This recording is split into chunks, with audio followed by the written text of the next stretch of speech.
తిరుపతి తొక్కిసలాటపై న్యాయ విచారణ కమిషన్ అట హైకోర్టు విశ్రాంత న్యాయమూర్తి జస్టిస్ సత్యనారాయణమూర్తి సారథ్యం 6 నెలల్లో నివేదిక ఇవ్వాలి.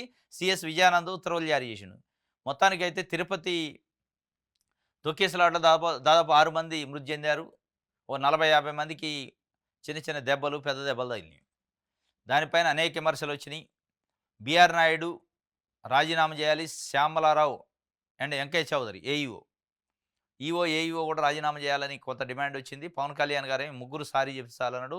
వాళ్ళు ఎక్కడ డైరెక్ట్ సారీ చెప్పిన పరిస్థితి లేదు. ఇది ఇట్లుంటే చంద్రబాబు నాయుడు గారు దాన్ని వదిలేసిండు ఇక. ఎందుకంటే అడితిరిగి ఇది నా మెడకు చుట్టుకుంటా, నా మెడకు మీన్స్ ఆయన పెట్టిన మనుషుల మెడకు చుట్టుకుంటుంది. బిఆర్ నాయుడిని ఆయన టీటీడీ చైర్మన్ చేసిండు చాలా గొప్పగా ఊహించుకొని. ఆయన నచ్చినా, మెచ్చినా, ఇష్టపడ్డ వ్యక్తి అనమాట. ఆయనకి మీడియా పరంగా కొన్ని సంబంధాలున్నాయి. ఆయన ప్రతిపక్షంలో ఉన్నప్పుడు జగన్మోహన్ రెడ్డి మీద బురద జల్లినందుకు, ఈయన్ని పైకి లేపినందుకు ఒక ప్రతిఫలంగా టీటీడీ చైర్మన్ ఇచ్చిండు. ఇప్పుడు ఆయన తొలగిస్తే మళ్ళా షేడిద్ది వ్యవహారం. కాబట్టి తొలగించకుండా ఉండాలని దాన్ని స్తబ్దుగా ఉంచిండు సాప కింద పెట్టి. మళ్ళా నిన్న న్యాయ విచారణ జ్యుడిషియల్ కమిషన్ ఇచ్చారట, ఎంక్వైరీ కమిషను. 6 నెలల్లో రిపోర్ట్ ఇస్తుందట. అది 6 నెలలు అయిద్దా, ఇక మరి సంవత్సరం అయితే చూడాలి.